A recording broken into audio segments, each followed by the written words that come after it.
Hi students, ఎలా చదువుతున్నారు? మనం ఇప్పుడు కొలిజన్స్ గురించి మాట్లాడదాం. Physics collisions. కొలిజన్ నుంచి ఏపీ అయినా తెలంగాణ నుంచి అయినా కూడా ఒక క్వశ్చన్ వచ్చే అవకాశం అయితే ఉంది. మన ఎగ్జామ్లో ఒక క్వశ్చన్, సింపుల్ క్వశ్చన్ వచ్చే అవకాశం అయితే ఉంది. కాబట్టి ఈ ఏరియాను కొద్దిగా కాన్సన్ట్రేట్ చేయండి.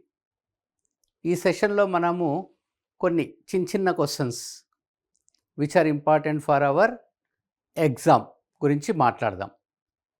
మనకున్న కొలిజన్స్ అన్ని ఎలాస్టిక్ కొలిజన్సే అనమాట. కొలిజన్స్ వల్ల there will be energy loss and quotient of restitution కూడా మనము యూజ్ చేసుకోవాల్సి ఉంటుంది. సో ఒక క్వశ్చన్ చూద్దాం. చూడండి, ఈ క్వశ్చన్ చూడండి. A body of mass 5 kg makes an elastic collision with another body at rest and continues to move in the original direction after collision with a velocity equal to 1/10 of its original velocity. The mass of the second body అడిగాడు. m1 ఇచ్చాడు కదా, m1 is 5 kg అన్నాడు. Second body mass మనకు తెలియదు, అది కనుక్కోమన్నాడు. And initial velocity of the first body తెలియదు. Initial velocity of second body is 0, ఎందుకంటే another body is at rest. After collision velocity of the second body is v1 is equal to 1/10 of u1. ఈ condition ఇచ్చాడు. మనకు కావాల్సింది mass of the second body అవసరం. So మనకు ఈ formula తెలిసే ఉంటుంది. ఈ ఫార్ములాని డైరెక్ట్గా వాడుకుందాం, ఎందుకంటే డెరివేషన్ చేస్తే మనకున్న టైం కాస్త సరిపోదు. కాబట్టి we directly take the formula. So velocity of the first body after the collision v1 తీసుకుంటే అదేమవుతుంది, m1 మైనస్ m2. గుర్తుందా? డైరెక్ట్గా వాడుకోండి. m1 plus m2 into u1 initial velocity of the first body plus 2m2 divided by m1 plus m2 into u2. Formula గుర్తుంది కదా? ఇందులో మనకిచ్చిన data మొత్తం substitute చేద్దాము. తర్వాత మనకు కావాల్సిన m2 క్యాలిక్యులేట్ చేద్దాం. Okay, v1 is equal to 1/10 of u1. ఇది మనకు ఇచ్చిన కండిషన్. m1 5 kg, ఇది 5 kg. m2 తెలుసుకోవాలి, m1 ఈజ్ 5, m2 తెలుసుకోవాలి. u1 ఈజ్ ఈక్వల్ టు మనకు కావాలి, u2 ఈజ్ 0. u2 0 కాబట్టి ఈ టర్మ్ మొత్తం 0 అయిపోతుంది, అవసరం లేదు, సబ్స్టిట్యూట్ చేయాల్సిన పని లేదు. So 1/10 of u1 is equal to 5 minus m2 divided by 5 plus m2 into u1. u1 అటు ఇటు క్యాన్సిల్ చేయొచ్చా? చేసేద్దాం. u1 will cancel on either side. చేసిన తర్వాత m2 ఒక్కటే మిగిలింది కాబట్టి దానిని సింప్లిఫై చేద్దాం. క్రాస్ మల్టిప్లై చేస్తే 10 into 5 minus m2 is equal to 5 plus m2 అయిందా? సో ఇప్పుడు 50 minus 10 m2 is equal to 5 plus m2 అవుతుంది.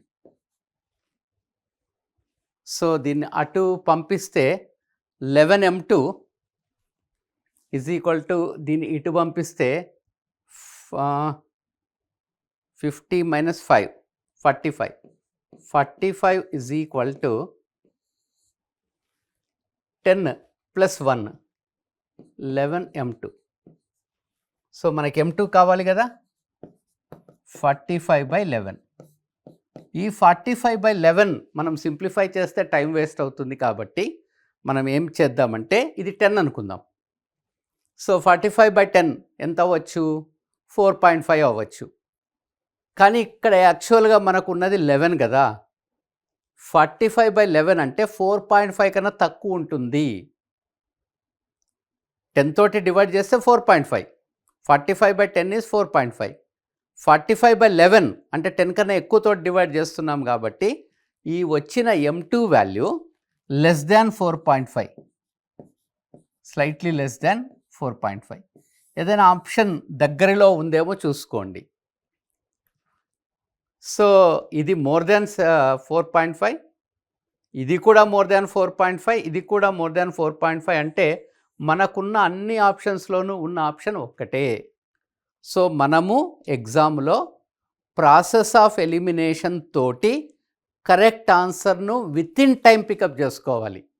ఎందుకంటే దీన్ని మొత్తం సింప్లిఫై చేయాలనుకుంటే మనకు టైం బాగా తినేస్తుంది. అలాంటప్పుడు కొద్దిగా స్మార్ట్గా సింప్లిఫై చేస్తే ప్రాసెస్ ఆఫ్ ఎలిమినేషన్ తోటి వీ కెన్ సేవ్ టైం. మనం టైం సేవ్ చేస్తున్నాము అంటే అర్థం ఏంటి? మనము ఇంకొక క్వశ్చన్కు ఎక్కువ టైం స్పేర్ చేయడానికి అవకాశం క్రియేట్ చేసుకుంటున్నాం. అంటే పక్కన వాడికన్నా మనము బెటర్ పొజిషన్లోకి వెళ్ళడానికి క్రియేట్ చేస్తున్నాం.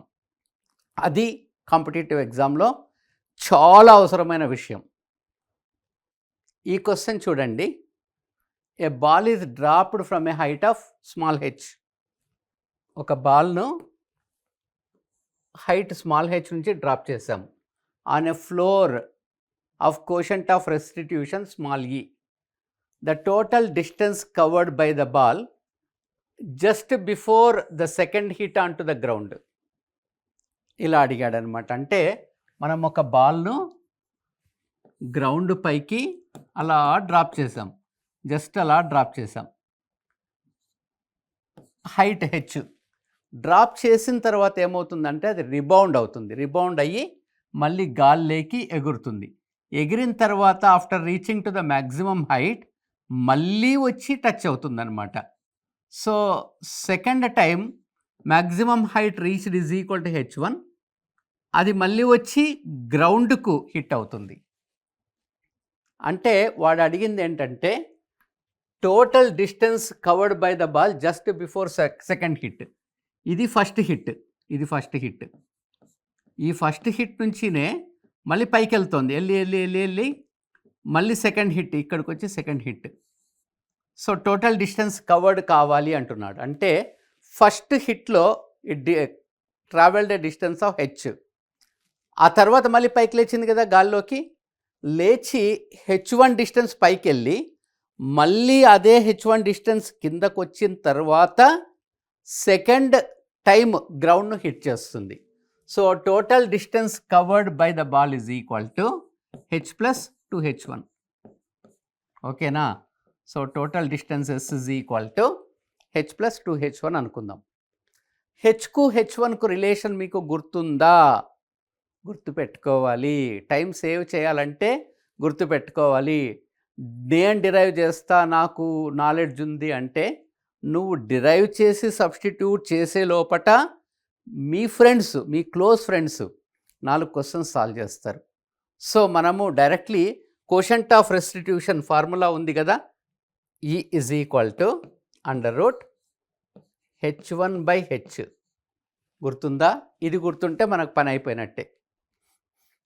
ఓకే, దీంతో E² is equal to H1/H అనుకుందాం. What is H1 in terms of H? H1 is equal to H into E². అంతేనా? దీన్ని ఇక్కడ సబ్స్టిట్యూట్ చేద్దాం, చేసి సింప్లిఫై చేయడానికి ట్రై చేద్దాం. S is equal to H plus 2 into H into E² కదా. మన ఆప్షన్స్ చూస్తే అన్నిట్లోనూ H కామన్ ఉంది. అన్ని ఆప్షన్లోనూ H కామన్ తీసేశారు. సో మనం కూడా H కామన్ తీద్దాం. 1 ప్లస్ 2E². చూడండి ఆప్షన్ ఏదైనా మ్యాచ్ అవుతుందేమో. H into 1 plus 2e square. Option A is the correct answer. ఓకేనా? ఈ క్వశ్చన్ చూడండి.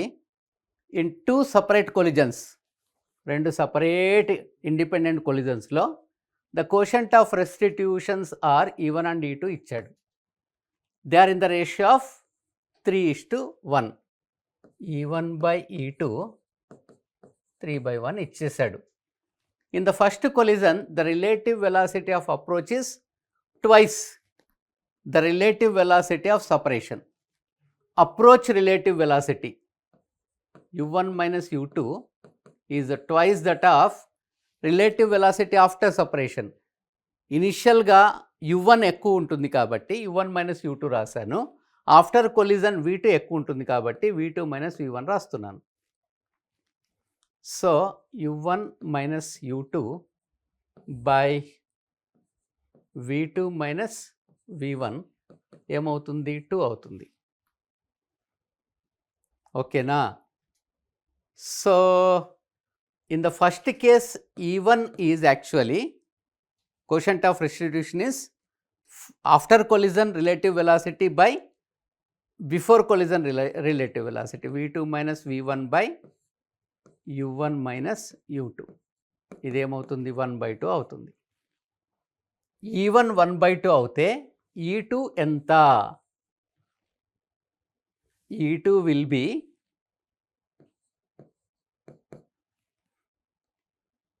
(1/3) E1 కదా. E1 ప్లేస్లో ఇది సబ్స్టిట్యూట్ చేయండి. E2 is 1/3 E1. E2 ప్లేస్లో 1/2 సబ్స్టిట్యూట్ చేస్తే 1/3 into 1/2 is 1/6 అవుతుంది. So E1 value 1/2, E2 value is 1/6. ఓకేనా? Now E2 can be v2 minus v1 by u1 minus u2 for the second case. For the second case, relative velocity after collision divided by initial velocity before collision is equal to 1/6. Okay, వాడు అడుగుతున్నది ఏంటంటే ఇక్కడ what is the relation, the ratio between relative velocity of approach to the relative velocity of separation. వాడు ఏమడుగుతున్నాడు? Second కేసులో relative velocity of approach u1 minus u2 by v2 minus v1 అడుగుతున్నాడు. అప్పుడు ఏమవుతుంది? u1 minus u2 by v2 minus v1 అడుగుతున్నాడు. Approach and separation. Approach న్యూమరేటర్లో ఉండాలి, డినామినేటర్లో separation ఉండాలి. అప్పుడు ఇది రివర్స్ అవుతుంది 6. It is not 1/6. Answer is 6. Option ఉందా? ఓకే, 1/6 ఆప్షన్ లేదు కాబట్టి మనం ఈజీగా ఆన్సర్ పికప్ చేసుకోవచ్చు. ఒకవేళ నెక్స్ట్ ఆప్షన్లో 6 1/6 ఉంటే చాలామంది హై స్పీడ్ పిల్లలు ఉంటారు కదా, వాళ్ళు తప్పు చేస్తారు. జాగ్రత్తగా చూసుకోండి. రేషియోస్లో 6 1/6 అనేది చూసుకోండి. మనం అక్కడ కరెక్ట్గా లేకపోతే కరెక్ట్గా రివర్స్ అవుతాం. మన ఫేట్ కూడా రివర్స్ అవుతుంది. జాగ్రత్త in simplifications. A man of 50 kg ఈ standing at one end of a boat of length 25 metre. ఒక పెద్ద బోట్ ఉంది. ఆ బోటు వాటర్లో తేలుతోంది. ఈ మనిషి ఒక ఎండ్ నుంచి ఇంకొక ఎండ్కు పరిగెత్తు వెళ్తున్నాడు. బోట్ కూడా ముందుకెళ్తోంది, ఈ మనిషి కూడా ముందుకెళ్తున్నాడు. బోట్ మాస్ m అనుకుందాము, మనిషి మాస్ స్మాల్ m అనుకుందాం. Mass of the boat is 200 kg. Mass of the man is 50 kg. Mass of the boat is 200 kg. If he starts running and when he reaches to the other end, he has a velocity of 2 meter per second. ఇలా ఇలా ఇలా పరిగెత్తి ఇటు వచ్చేసాడు. తర్వాత ఏం చేశాడు అని అడగండి. వాటర్లో దూకాడా దూకలేదా అనేది మనకు సంబంధం లేదు. ఇక్కడికి వచ్చినప్పుడు his velocity is 2 meter per second with respect to the boat. The final velocity of boat అడుగుతున్నాడు. మనం రిలేటివ్ వెలాసిటీ ఈక్వేషన్ రాయొచ్చు. m1 u1 plus capital M u2. ఇక్కడ స్మాల్ m రాద్దాం. Small m u1 plus capital M u2 is equal to small m v1 plus మనిషి boat కలిపి కదా m plus small m into v2. Substitute చేద్దాం. Initially 50 kg rest నుంచి start అయ్యాడు మనిషి. 200 kg mass boat కూడా రెస్ట్లో ఉంది. తర్వాత final velocity of the man is 2 m/s. Next 200 plus 50 relative velocity v2.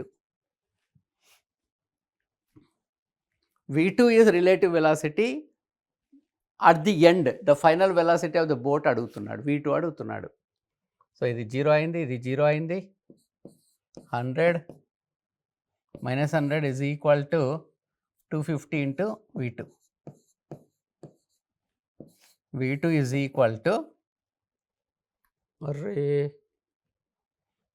మైనస్ను వదిలేద్దాం. 100/250. 0 0 వెళ్ళిపోతే 10/25. 5 2 జా 2 తోటి ఉందా, 5 5 జా. So final velocity of the boat is 2/5. Simple simplification. Answer is option A. ఓకేనా? ఇలాంటి చిన్న చిన్న క్వశ్చన్స్ వస్తూ ఉంటాయి. జాగ్రత్తగా సింప్లిఫికేషన్ మిస్టేక్ లేకుండా చూడండి. ఈ క్వశ్చన్ చూడండి.